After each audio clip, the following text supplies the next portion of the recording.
जय शिवराय. छत्रपती संभाजी महाराजांच्या मृत्यूनंतर औरंगजेबाला असं वाटलं की आता मराठा साम्राज्य संपलं. आता थोड्याच काळामध्ये संपूर्ण महाराष्ट्र आपल्या आधिपत्याखाली येईल आणि नंतर आपण दक्षिणेची मोहीम करून संपूर्ण हिंदुस्थानावरती मुघलांचं साम्राज्य प्रस्थापित करू. परंतु औरंगजेबाला ह्या जो त्याचा मनसुबा होता, हा मनसुबा सपशेल फेल ठरला आणि त्यानंतर संभाजी महाराजांच्या मृत्यूनंतर राजाराम महाराज, तारा राणी साहेब आणि पुढे जाऊन पेशव्यांनी मोठ्या प्रमाणात झुंज दिली आणि मराठ्यांची सत्ता ही अबाधित ठेवली. छत्रपती संभाजी महाराजांच्या निर्गुण हत्येनंतर संपूर्ण मराठी मुलूक हा त्वेषाच्या भावनेने उफाळून उठला. संपूर्ण जे सरदार होते, मराठी सरदार हे एकत्र आले आणि संपूर्ण मराठी सरदारांनी राजाराम महाराजांच्या नेतृत्वाखाली आणि पुढे जाऊन तारा राणींच्या नेतृत्वाखाली मुघलांशी कडवी झुंज दिली आणि औरंगजेबाला जे स्वप्न होतं औरंगजेबाचं महाराष्ट्रावरती राज्य करण्याचं, हिंदुस्थानावरती राज्य करण्याचं, याला नेस्तनाभूत करण्याचं काम मराठी सरदारांनी केलं. आणि हा जो कालखंड आहे हा मराठ्यांचा स्वातंत्र्य संग्राम म्हणून ओळखला जातो. परंतु जनमानसामध्ये आपण जर सर्वसामान्यांमध्ये जर चर्चा केली तर ज्याप्रमाणे छत्रपती शिवाजी महाराजांचा इतिहास लोकांना माहित आहे, छत्रपती शिवाजी महाराजांनी कुठकुठल्या लढाया केल्या, त्याच्यानंतर कशा प्रकारे प्रशासन चालवलं याची माहिती जेवढी आहे किंवा संभाजी महाराजांच्या बद्दल जी माहिती आहे त्याच्यापेक्षा जो हा मराठ्यांचा स्वातंत्र्य संग्राम आहे, म्हणजे जेव्हा संभाजी महाराजांची जी निर्गुण हत्या झाली त्यानंतर शाहू महाराज म्हणजे संभाजी महाराज आणि येसुबाई यांचे पुत्र यांना कैदेमध्ये मुघलांनी ठेवलं. त्याच्यानंतर राजाराम महाराज यांचं मंचकारोहण झालं. राजाराम महाराजांनी काही काळ मराठ्यांची सत्ता सांभाळली. राजाराम महाराजांनंतर तारा राणी साहेब यांनी कडवी झुंज 7 ते 8 वर्ष मुघलांशी दिली आणि त्यानंतर तारा राणी साहेब आणि संभाजी महाराज यांचे पुत्र जे मुघलांच्या कैदेमध्ये होते, शाहू यांची सुटका झाल्यानंतर सत्ता संघर्ष उद्भवला. त्याच्यानंतर संताजी आणि धनाजी या जोडीने अतिशय पराक्रमाने मुघलांशी लढाया लढल्या. संताजी घोरपडे यांनी अशा प्रकारे लढाया लढला की त्यांना जणू प्रति शिवाजी म्हणून त्या काळामध्ये ओळखल्या जाऊ लागलं. हा जो घटनाक्रम आहे या घटनाक्रमाबद्दल फारसं माहिती नसल्या कारणाने आपण त्याची उजळणी आज घेणार आहोत, जेणेकरून आपल्याला हा मराठ्यांचा स्वातंत्र्य संग्राम छत्रपती संभाजी महाराजांच्या मृत्यूनंतर ते पेशवे येईपर्यंत काय झालं हे आपण 5 ते 5 मिनिटांमध्ये जाणून घेणार आहोत. ते सर्वांनी चांगल्या प्रकारे ऐका आणि आपल्या मुलांना देखील ती गोष्ट समजावून सांगा, म्हणजे मराठ्यांचं स्वातंत्र्य युद्ध काय होतं आणि ते कशा प्रकारे झालं याची माहिती आपण घेऊ. झाला आणि संभाजी महाराजांच्या मृत्यूनंतर औरंगजेबाला असं वाटलं की आता मराठी सत्ता संपली आणि आपण त्वरित महाराष्ट्रावरती ताबा घेऊ आणि संपूर्ण हिंदुस्थानावरती मुघलांचं साम्राज्य उभं करू. परंतु हे औरंगजेबाचे मनसुबे फेल ठरले आणि राजाराम महाराज यांना मंचकारोहण झालं. रायगडावरती येसुबाई आणि त्यांचा लहान मुलगा, संभाजी महाराजांचा लहान मुलगा हा शाहू, याचं वय 7 वर्षापेक्षा कमी असल्याने ते छत्रपती पदासाठी त्यावेळेला योग्य नव्हते. म्हणून येसुबाई यांनी मुत्सुदीपणा दाखवून राजाराम साहेबांना, राजाराम महाराजांना मंचकारोहण करून त्यांचा छत्रपती पद हे त्यांना देण्यात आलं. अवघ्या 19व्या वर्षी राजाराम महाराजांनी छत्रपती पद भूषवलं आणि मोठ्या पराक्रमाने त्यांनी छत्रपती पदाला साजेशी अशी भूमिका साकारली.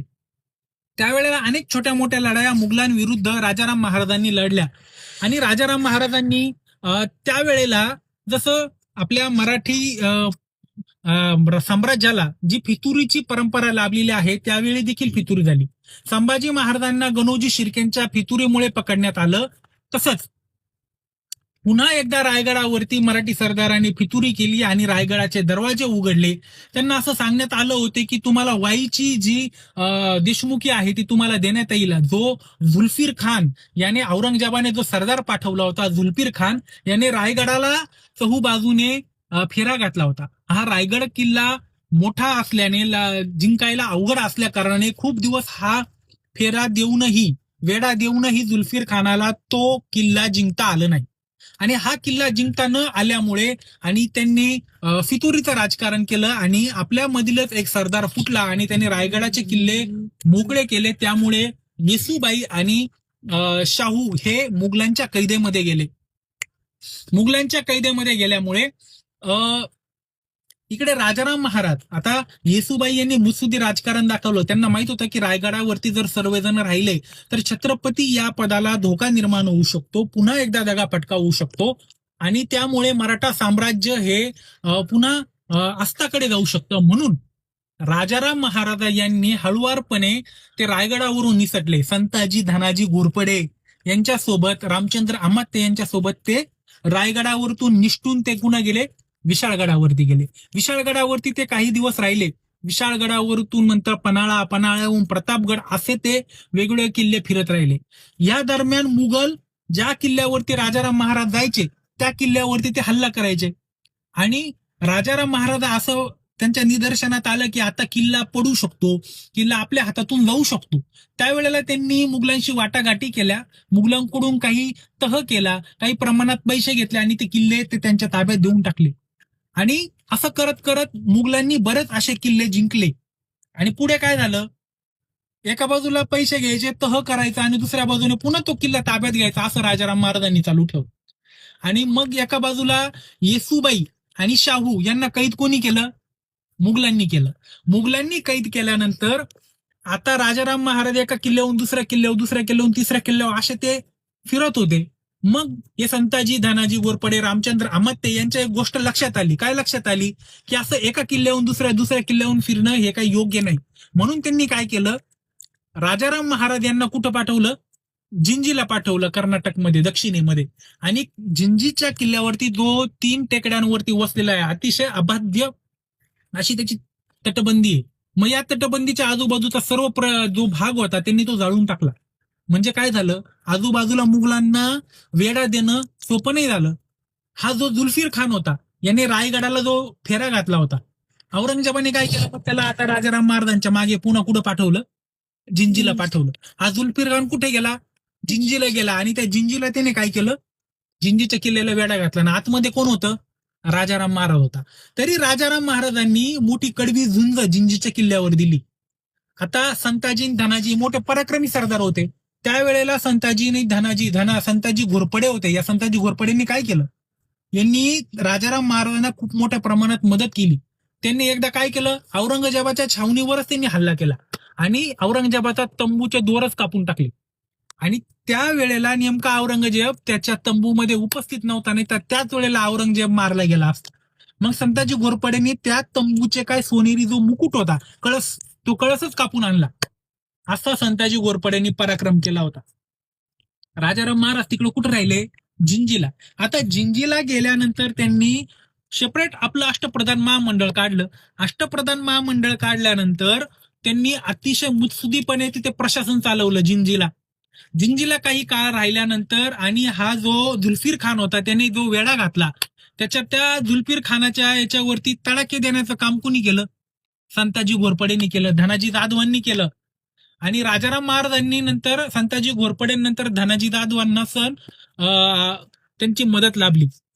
आता राजाराम महाराज पुन्हा जिंजीवरनं कुठं आले, पन्हाळा किल्ल्यावरती आले.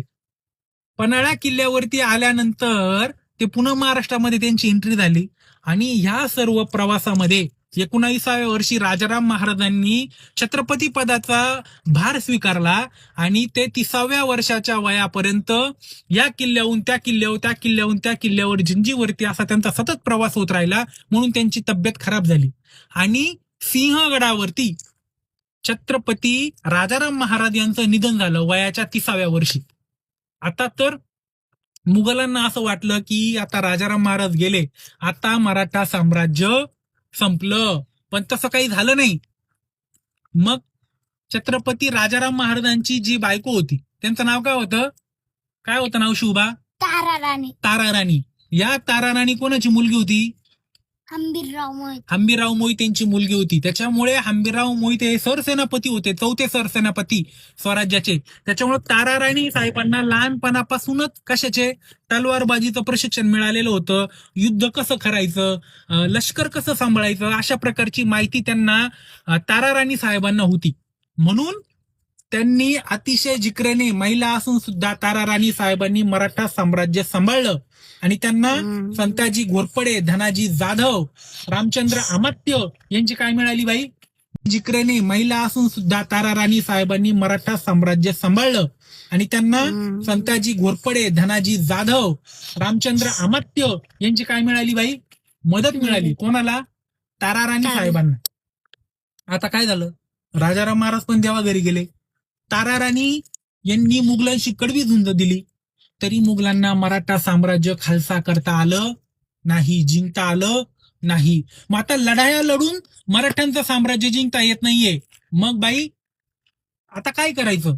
मग तो आझमशहा जो होता, त्या मुघलाचा जो सरदार होता, त्याने एक दिमाग लढवला आणि त्यांनी काय केलं? जे कैदेमध्ये छत्रपती येसुबाई आणि शाहू हे जे कैदेमध्ये होते, कोणाच्या? मुघलांच्या. शाहू यांना काय केलं? त्यांनी मुक्त केलं, सोडून दिलं. आणि जसे शाहू कैदेच्या बाहेर आले तसे महाराणी ताराराणी साहेब आणि शाहू यांच्यामध्ये छत्रपती पदाच्या वरून वादंग निर्माण झाले. ताराराणी साहेबांनी असं म्हटले की तुम्ही कैदेतून आत्ता सुटले आहात, इतक्या दिवसापासून आम्ही बाहेर संघर्ष करत आहोत. तर आम्ही मुघलांनी ताराराणी आणि शाहू यांच्यामध्ये वाद निर्माण करून दिला आणि ताराराणी साहेबांनी शाहू महाराजांना छत्रपती पद देण्याचं किंवा ते स्वीकारण्याचं अमान्य केलं. आता पुढे शाहू आणि ताराराणी यांची खेड येथे युद्ध झालं. खेड येथे युद्ध झाल्यानंतर ज्यावेळेस छत्रपती शिवाजी महाराजांचा राज्याभिषेक झाला, त्यांनी आपलं स्वराज्य निर्माण केलं. परंतु मुघलांनी स्वराज्य म्हणून छत्रपती शिवाजी महाराजांचं स्वतंत्र असं राज्य म्हणून मान्यता दिलेली नव्हती. आता ही मान्यता न दिल्यामुळे आता ताराराणी साहेब आणि शाहू महाराज यांच्यामध्ये जी लढाई झाली, याच्यानंतर त्या जो मुघल सरदार होता, जो आझमशहा होता, यांनी असं सांगितलं की जो युद्ध जिंकेल त्यांना आम्ही स्वराज्याची मान्यता म्हणून देऊ. त्यावेळेला ताराराणी साहेबांकडे असलेले जे धनाजी जाधव होते सरसेनापती, त्यांनी शाहू महाराजांची बाजू घेतली आणि शाहू महाराजांच्या त्यामुळे ताराराणी साहेब ह्या त्या युद्धामध्ये हारल्या. आणि पुढे जाऊन शाहू महाराजांनी साताऱ्यामध्ये एंट्री केली आणि साताऱ्यामध्ये शाहू महाराजांनी छत्रपती पदाची गादी निर्माण केली आणि तिथून त्यांनी प्रशासन चालवायला चालू केलं. आणि त्याच्यानंतर ज्या वेळेला शाहू महाराजांना युद्धाची त्या योग्य प्रकारे आणि प्रशासनाची माहिती नसल्या कारणाने त्यांनी काय केलं? पेशवा हे पद निर्माण केलं आणि पेशवा पद निर्माण केल्यानंतर त्यांनी पुढे जाऊन सत्ता चालवायला सुरुवात केली. म्हणजे छत्रपती हे पद साताऱ्याला राहिलं शाहू महाराजांकडे, पण प्रत्यक्षामध्ये प्रशासन पुढे जाऊन चालवलं ते पेशव्यांनी. म्हणजे संभाजी महाराजांच्या मृत्यूनंतर ते पुढे जाऊन पेशव्यांपर्यंत हा जो मधला कालखंड होता, हा मराठा साम्राज्य स्थापन करण्यासाठी महत्वाचा कालावधी होता. त्या कालावधीमध्ये औरंगजेबाला असं वाटलं की आता मराठा साम्राज्य संपलं, परंतु तसं न होता ताराराणी साहेब, राजाराम महाराज आणि त्यांना जोडी संताजी घोरपडे, धनाजी जाधव, रामचंद्र अमात्य या मराठी सरदारांनी मोठ्या प्रमाणे कडवी झुंज दिली आणि मराठा साम्राज्याला सांभाळलं. आणि छत्रपती शिवाजी महाराजांची प्रेरणा घेऊन संपूर्ण जे मावळे होते हे लढत राहिले. पुढे जाऊन जेव्हा पेशव्यांकडे सत्ता गेली तेव्हा त्यांनी मराठा मंडळाची स्थापना केली आणि पुन्हा जी छत्रपती शिवाजी महाराजांनी जे देशमुखी असेल किंवा जे वतनदारी जी पद्धत होती ती बंद केली होती, ती वतनदारी पद्धत पुन्हा पेशव्यांच्या रूपाने चालू झाली. आणि त्यामुळे काय झालं की मराठी सरदार पुन्हा नव्या जोमाने लढायला चालू झाले. पुढे जाऊन शिंदे, होळकर असे नवीन नवीन संस्थानं तयार झाली आणि या सर्व संस्थानांनी छत्रपती शिवाजी महाराजांचा विचार घेऊन महाराष्ट्र, दक्षिण भारतामध्ये, उत्तर भारतामध्ये, दिल्लीमध्ये आपलं मोठं राज्य प्रस्थापित केलं आणि मराठ्यांचे वेगवेगळे संस्थान निर्माण झाले. म्हणजे इंग्रजांनी पुढे जाऊन मुघल आणि मराठ्यांच्या ह्या युद्धाचा फायदा घेऊन इंग्रजांनी भारतावरती आपलं राज्य प्रस्थापित केलं. म्हणजे मुघलांनी मराठ्यांकडून हिंदुस्थान ताब्यात घेतला, मुघलांकडून ताब्यात घेतला नाही. हा असा सर्व प्रकारे मराठ्यांचा स्वातंत्र्य संग्राम आहे.